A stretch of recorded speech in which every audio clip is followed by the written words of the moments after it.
পেলাম বিরতির পর আর এবার যে খবরে নজর রাখবো, দিল্লির পার্লামেন্ট স্ট্রিট থানার সামনে দীর্ঘক্ষণ ধর্ণা দিয়েছিলেন রাহুল গান্ধী আজ সকাল থেকে, এবং সেই পর দীর্ঘক্ষণ ধর্ণার পর এফআইআর নিল পুলিশ, এমনটাই জানা যাচ্ছে।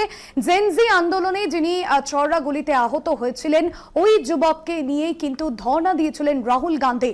ঘন্টার পর ঘন্টা ধর্ণা দেন তিনি, এবং পরবর্তীতে পুলিশের তরফেও যেমনটা জানানো হয়েছিল যে সুপ্রিম কোর্টের তরফে এক্সপার্ট কমিটি গঠন হয়েছে।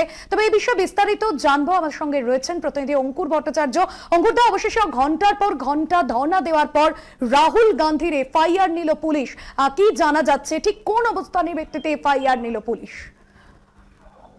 দেখো, অবশেষে এটা কংগ্রেস তথা লোকসভার বিরোধী দলনেতা রাহুল গান্ধীর জয়, এ কথা মেনে নিতেই হবে। আজ সকালবেলায় মন্দির মার্গ স্টেশনে প্রথমত রাহুল গান্ধীর সাহিল লোচাব, যার বয়স 19, এমন একটা ব্যক্তিকে নিয়ে প্রথমে তিনি যান। 20শে জুলাই ককর জনতা পার্টির পক্ষ থেকে সংসদ চলো যে অভিযান হয়েছিল, সেই অভিযানে তেলের গান ব্যবহার করা হয়েছিল এবং সেই তেলের গানের ছড়াগুলিতে আহত হয়েছিলেন সাহিল লোচাব।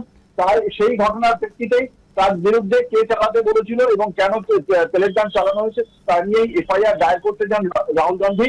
কিন্তু মন্দির মার্গ থানায় ওই সাহিল লোচাবের যে এফআইআর দায়ের করতে চান, কিন্তু সেই এফআইআর নেওয়া হয়নি। তখন রাহুল গান্ধী বলেন যে ডেপুটি কমিশনার অফ পুলিশ দিল্লির সেই সচিন শর্মা, তার সঙ্গে তিনি দেখা করতে যান। তখন জানা যায় যে পার্লামেন্ট স্ট্রিট থানায় রয়েছেন ডিসিপি সচিন শর্মা। রাহুল গান্ধী তখন পার্লামেন্ট স্ট্রিট থানায় যান। হঠাৎ করে সাত সকালে রাহুল গান্ধীকে দেখে হতচকিত হয়ে যান পুলিশ কর্মীরা, কিন্তু তা সত্ত্বেও সেখানে বলা হয় পুলিশের পক্ষ থেকে, সচিন শর্মাও জানান যে রাহুল গান্ধী আসার সঙ্গে সঙ্গে অভিযোগ নেওয়া হয়েছিল। কিন্তু কংগ্রেস নেতা জয়রাম রমেশ তিনি বলেন যে অভিযোগ যদি নেওয়া হচ্ছে, এফআইআর কেন নেওয়া হচ্ছে না? তাহলে এফআইআর নাম্বার অভিযোগকারীকে দেওয়া উচিত, সেই এফআইআর নাম্বার দেওয়া হচ্ছে না। এবং রাহুল গান্ধী তার প্রেক্ষিতেই ধর্ণা শুরু করেন। সকাল থেকে সেই ধর্ণা চলে। দিল্লি পুলিশের পক্ষ থেকে এর আগে হলফনামাদি আদালতে জানানো হয়েছিল অতিরিক্ত বল প্রয়োগ করা হয়নি, তেলের গান চলেনি। অথচ আমরা দেখেছিলাম আরটিআই কর্মী সাকেত গোখলে তিনি যে তথ্য জানার অধিকার আইনে তিনি যখন জানতে চেয়েছিলেন, তখন দিল্লির সরকারি হাসপাতালের পক্ষ থেকে জানানো হয়েছিল যে 10 জন যুবক এমন ভাবে আহত ছিলেন যাদের গায়ে এই ছড়াগুলির আঘাতে চিকিৎসা করেছে হাসপাতাল। ফলে অন্তত 10 জনের গায়ে যে ছড়াগুলির আঘাত লেগেছিল তা স্পষ্ট।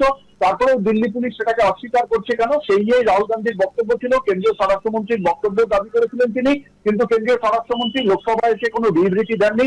তারপরেই আজকের এই ধর্ণা, দীর্ঘক্ষণ ধর্ণার পরে শেষ পর্যন্ত পার্লামেন্ট স্ট্রিট থানায় যে সাহিল লোচাব তার যে এফআইআর, সেই এফআইআর দায়ের করতে সম্মত হয় দিল্লি পুলিশ। বিএনএস ভারতীয় ন্যায় সংহিতার 118 এবং 125 ধারায় এফআইআর দায়ের করা হয়েছে। আমি জানিয়ে রাখি দর্শকদের অবগতির জন্য, এই 118 নম্বর যে বিএনএস, সেটা বিপজ্জনক অস্ত্র বা মাধ্যম দ্বারা স্বেচ্ছায় আঘাত বা গুরুতর আঘাত করা। এর ফলে যে শাস্তি রয়েছে সর্বোচ্চ 3 বছর পর্যন্ত কারাদণ্ড বা 20,000 টাকা জরিমানা, অথবা দুটোই প্রয়োগ করা হতে পারে। গুরুতর আঘাতের ক্ষেত্রে যাবজ্জীবন কারাদণ্ড অথবা 10 বছর পর্যন্ত কারাদণ্ড এবং জরিমানা। আর 125 ধারার কথা যদি দেখি, সেক্ষেত্রেও সাধারণ আঘাত ঘটলে সর্বোচ্চ 6 মাস পর্যন্ত কারাদণ্ড, 5,000 টাকা জরিমানা। আর গুরুতর আঘাত ঘটলে 3 বছর কারাদণ্ড, 10,000 টাকা জরিমানা বা দুটোই। এই 118 এবং 125 ধারায় দায়ের করা হয়েছে এফআইআর।